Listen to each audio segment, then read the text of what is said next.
La lluvia golpeaba los adequines de Sevilla como si quisiera borrar las huellas de todos los que alguna vez caminaron por sus calles.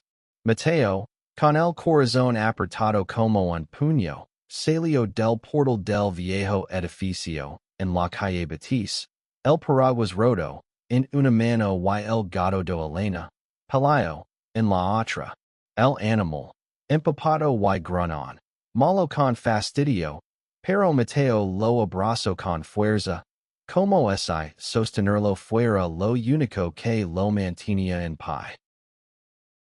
No podía mirar atrás. No podía permitirse ver la ventana del tercer piso donde sabía que Elena estaría, con sus ojos oscuros y profundos, observándolo mientras se alejaba. Habían pasado 3 años desde que se conocieron en un bar de Triana, entre risas, copas de vino y un flamenco que resonaba como el latido de sus corazones. Mateo, un estudiante de arte de 25 años, había cuidado hechizado por la risa de Elena, una mujer trans de 28 años que trabajaba como diseñadora de moda y que tenía una forma de moverse por el mundo como si cada paso fuera una declaración de existencia. Pero ahora, todo eso parecía desvanecerse bajo la lluvia. La peli había sido brutal. No fue solo por el gato, aunque Pelayo siempre había sido un punto de discordia. Mateo nunca entendió por qué Elena insistía en cuidar a ese animal arisco que arrancaba los muebles y lo miraba con desdén. Pero esa tarde, cuando las palabras se volvieron dagas y los reproches llenaron el aire del pequeño piso, Mateo supo que no era solo sobre Pelayo. Era sobre ellos. Sobre quienes eran, sobre lo que la sociedad esperaba de ellos, sobre el peso de ser dos personas que amaban con una intensidad que el mundo no siempre aceptaba. Elena había gritado, con lágrimas corriendo por sus mejillas, que no podía seguir viviendo a medias, escondiendo su verdad para no incomodar a los demás. Mateo, con su propia lucha interna, no supo cómo responder. Él, que siempre había sido el chico normal de su pueblo en Cádiz, se había enamorado de Elena sin importar su identidad, pero no estaba preparado para las miradas, los susurros, los juicios. Porque no podemos simplemente ser nosotros, había preguntado Elena, su voz rota. Y Mateo, con el corazón en un nudo, no tuvo una respuesta. Así que salió. Con el paraguas roto, con el gato que odiaba, con el eco de las palabras de Elena resonando en su cabeza, camino por las calles de Triana, la lluvia empapando su chaqueta, mientras Pelayo temblaba en sus brazos. No sabía a dónde iba, solo que necesitaba moverse, escapar del peso de lo que acababa de dejar atrás. En una esquina, bajo un farol que parpadeaba, se detuvo. Recordó la primera vez que Elena le habló de su infancia, de cómo había crecido en un pueblo pequeño cerca de Granada, donde cada día era una batalla por ser vista como era. No es solo mi cuerpo, Mateo, le había dicho una noche, mientras compartían una botella de manzanilla en el balcón. Es mi alma.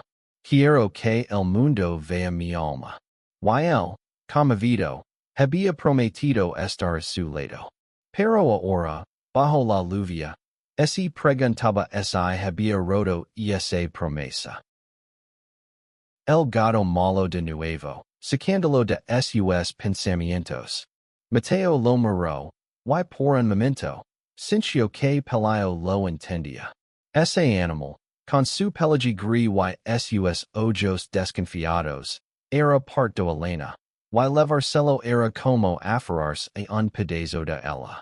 Pero también era un recordatorio de su fracaso, de no haber sabido cómo sostener ese amor que los había unido. Mientras caminaba hacia el puente de Triana, Mateo pensó en volver. Imagino correr de regreso, golpear la puerta, abrazar a Elena y decirle que lo solucionarían. Pero algo, en él lo detenía. No era solo el miedo a las miradas de los demás. Era el miedo a no ser suficiente, a no poder dar a Elena la vida que ella merecía. Una vida donde no tuviera que justificar su existencia, donde pudiera ser libre.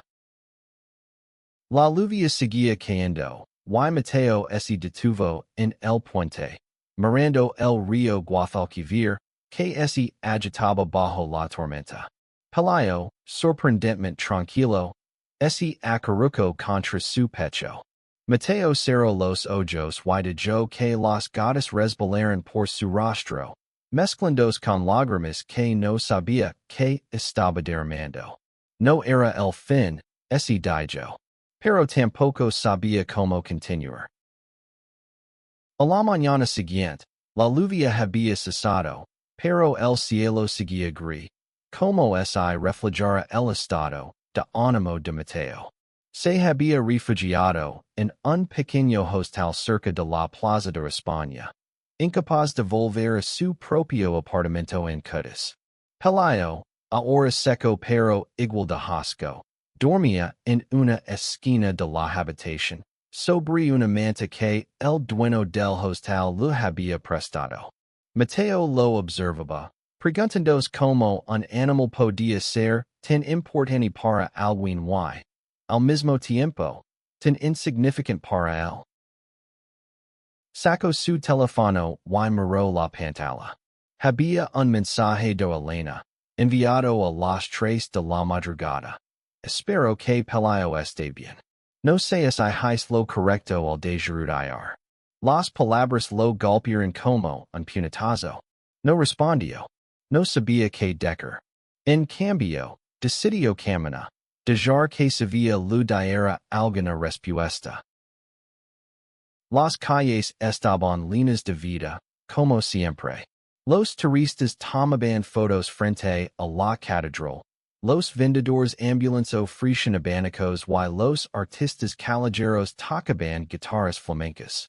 Pero para Mateo, todo parecía desenfocado, como si el mundo siguiera girando mientras él estaba atrapado en un instante. Recordó la primera cita con Elena, en un bar de tapas en el barrio de Santa Cruz. Ella llevaba un vestido rojo que parecía desafiar al mundo, y él no podía dejar de mirarla. Y esa noche, hablaron hasta el amanecer, y Mateo sintió que, por primera vez, alguien lo veía de verdad. Ahora, sentado en un banco frente a la Giralda, se preguntaba dónde se había perdido esa conexión. No era solo la discusión de la noche anterior. Era la acumulación de pequeños momentos. Las veces que evitaron tomarse de la mano en público, las miradas de desaprobación en los restaurantes, los comentarios de su propia familia cuando les contó sobre Elena. Y es complicado, le había dicho su madre, con una tristeza que Mateo no supo interpretar. Pero para él, no era complicado. Era amor. O al menos, lo había sido. Decidió ir a un café que solían frecuentar juntos, un lugar pequeño en la calle Sierpes donde Elena siempre pedía un cortado, con una sonrisa que iluminaba la sala. Al entrar, el olor a café y churros lo envolvió. Y por un momento, sintió que ella estaba allí, sentada en su mesa favorita. Pero la mesa estaba vacía. Pidió un café y se sentó, mirando por la ventana, perdido en sus pensamientos. Fue entonces cuando alguien tocó su hombro. Era Sofía, una amiga de Elena que trabajaba como bailadora de flamenco. Sofía, de unos 30 años, tenía una energía arrolladora y una sinceridad que a veces intimidaba. Mateo, ¿qué haces aquí solo? Preguntó, sentándose sin esperar invitación. El intento son rare, pero no pudo ocultar la tristeza en sus ojos. Lo canto te do. Las palabras salieron como un torrente, desde la peli hasta el momento en que salió con el paraguas roto y el gato. Sofía lo escuchó sin interrumpir. Sus ojos oscuros fijos en él. Cuando terminó, ella suspiró y dijo: Elena no es fácil, pero tú tampoco lo eres. Amar a alguien como ella significa enfrentar al mundo, Mateo. ¿Estás dispuesto a eso? La pregunta lo dijo en silencio. Nunca se había considerado un cobarde, pero ahora se preguntaba si lo era. Sofía continuó. Ella te ama, pero también se ama a sí misma. Y eso es algo que no todos entienden. Si quieres estar con ella, tienes que decidir de qué lado estás. Esas palabras resonaron en el durante el resto del día. Volvió al hostal, donde Pelayo lo recibió con un malito exigente. Mateo lo alimentó, y mientras lo veía comer, pensó en lo que Sofía había dicho. Amar a Elena significaba más que solo quererla. Significaba luchar por ella, por ellos, por lo que eran juntos. Los días siguientes fueron un torbellino de emociones. Mateo intentó contactar a Elena, pero ella no respondía a sus mensajes. Decidió darle espacio, aunque cada hora sin noticias de ella era como una puñalada. Pasaba las mañanas caminando por Sevilla, explorando rincones que nunca había nadado antes. Callejones estrechos en el barrio de Santa Cruz, patios llenos de flores en Triana, iglesias antiguas que parecen susurrar historias de siglos pasados. Una tarde, mientras pasaba por el parque de María Luisa, se encontró con un mercadillo de artesanías. Entre los puestos, vio un collar con un colgante en forma de gato, y no pudo evitar comprarlo. Era un regalo para Elena, aunque no sabía si alguna vez tendría la oportunidad de dárselo. Lo guardó en su bolsillo, un pequeño acto de esperanza en medio de la incertidumbre. Esa noche, recibió una llamada de Sofía. Elena está en el hospital, dijo sin preámbulos. El corazón de Mateo se detuvo. ¿Qué pasó? Preguntó, su voz temblorosa. Sofía explicó que Elena había tenido un accidente menor en su bicicleta, pero estaba bien. Solo con algunos moretones y una muñeca torcida. Está en el Hospital Virgen del Rocío. Vi a verla, Mateo. Ahora. Sin pensarlo, Mateo tomó un taxi y llegó al hospital en menos de 20 minutos. Cuando encontró la habitación de Elena, la vio allí, recostada en una cama, con una venda en la muñeca y una expresión cansada pero serena. Sus ojos se encontraron, y por un momento, el mundo entero desapareció.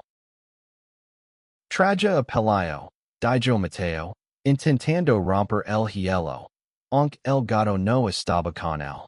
Elena sonrió débilmente.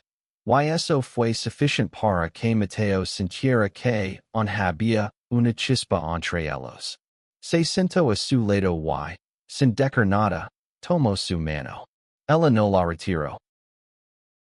Hablaron durante horas, primero con cautela, luego con una honestidad que los dejó expuestos. Elena lo contó como se sintió atrapada, no solo por las expectativas de los demás, sino por sus propias inseguridades. Quiero ser suficiente para ti, Mateo, dijo, con lágrimas en los ojos. Pero también quiero ser suficiente para mí. Mateo, por primera vez, entendió lo que ella necesitaba. No era solo amor. Era apoyo, comprensión, una alianza inquebrantable contra el mundo. No te dejaré sola otra vez. Prometio, y esta vez, sintió que lo decía en serios.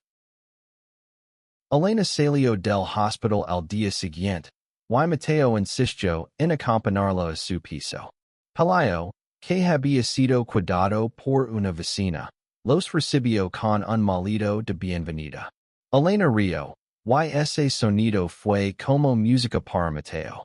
Pero sabía que no todo estaba resuelto. Había mucho que sanar, mucho que construir. Paran los días reconstruyendo su relación, paso a paso. Mateo comenzó a asistir a reuniones de un grupo de apoyo para aliados de personas trans, recomendado por Sofía.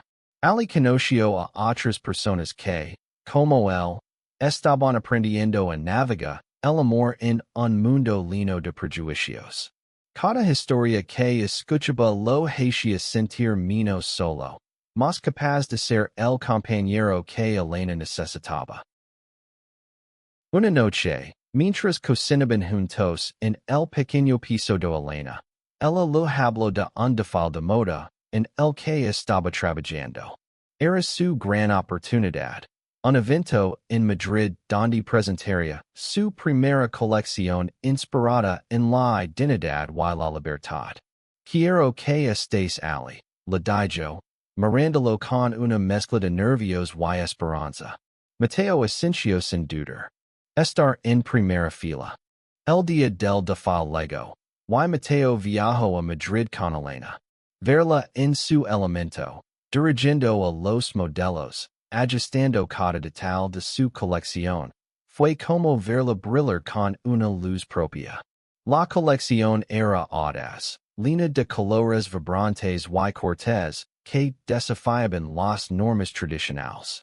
Cada prenda contaba una historia, y Mateo sintió que, a través de ellas, Elena estaba contando la suya. Cuando el desfile terminó, el público aplaudió de pie. Elena salió al escenario, radiant, y buscó a Mateo con la mirada. Él les sonrió, con lágrimas en los ojos, orgulloso de la mujer que amaba. Después del evento, mientras caminaban por las calles de Madrid, Elena le tomó la mano. Gracias por estar aquí, dijo. Y Mateo, sintiendo el peso del collar en su bolsillo, decidió que era el momento. Le dio el colgante en forma de gato, y Elena rió, con lágrimas en los ojos. Y es perfecto, dijo, abrazándolo. En ese momento, bajo las luces de Madrid, Mateo supo que habían encontrado un nuevo comienzo. De vuelta en Sevilla, la vida parecía más ligera, pero no exenta de desafíos. Mateo y Elena comenzaron a enfrentar el mundo juntos, desde las pequeñas batallas diarias hasta los grandes momentos. Una tarde, mientras pasaban por el río, un grupo de jóvenes los miró con desdén y murmuró algo despectivo. Mateo sintió la vieja inseguridad regresar, pero esta vez, apretó la mano de Elena con fuerza. Que miren, dijo ella, con una sonrisa desafiante. Y por primera vez, Mateo no sintió miedo, sino orgullo. Sin embargo, no todo era perfecto. La familia de Mateo seguía siendo un obstáculo. Su madre, aunque intentaba entender, lookaba con la idea de que su hijo estuviera con una mujer trans.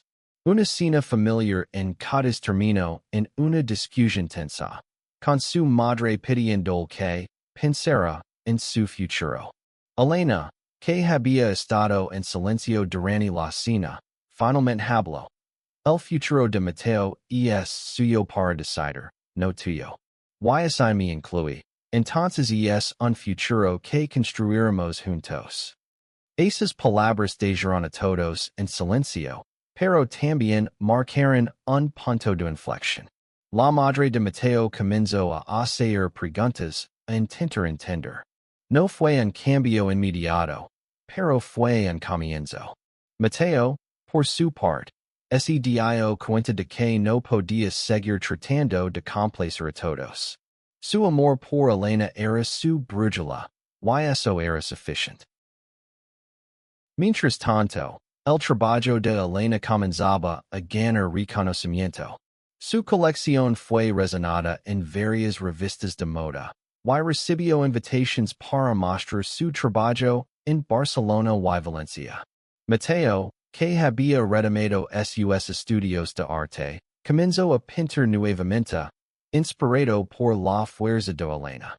Uno de sus cuadros, un retrato de ella con pelayo en sus brazos, fue seleccionado para una exposición local. Cuando Elena lo vio loro, y es como si hubieras capturado mi alma, dijo. Un año después, la vida de Mateo y Elena había cambiado de maneras que nunca imaginaron. Se mudaron juntos a un nuevo piso en el centro de Sevilla, un lugar lleno de luz con un balcón, donde Pelayo podía tomar el sol. La relación con la familia de Mateo seguía siendo complicada, pero había momentos de esperanza, como cuando su madre los invitó a pasar la Navidad juntos. Elena, ahora una diseñadora reconocida, comenzó a trabajar en una nueva colección, esta vez inspirada en las historias de amor que desafían las normas. Mateo colaboró con ella, creando ilustrations para los estampados de las telas. Trabajar juntos los acercó aún más. Y cada día era una oportunidad para aprender algo nuevo, el uno del otro. Sin embargo, no todo era un cuento de hadas. Una noche, mientras cenaban en un restaurante, un hombre se acercó a su mesa y les dijo algo hiriente sobre Elena. Mateo, que antes habría bajado la mirada, se levantó y enfrentó al hombre con calma pero con firmeza. Ella es mi hogar, dijo, con una convicción que sorprendió incluso a Elena. El hombre se fue, y aunque el momento fue tenso, reforzó su vínculo.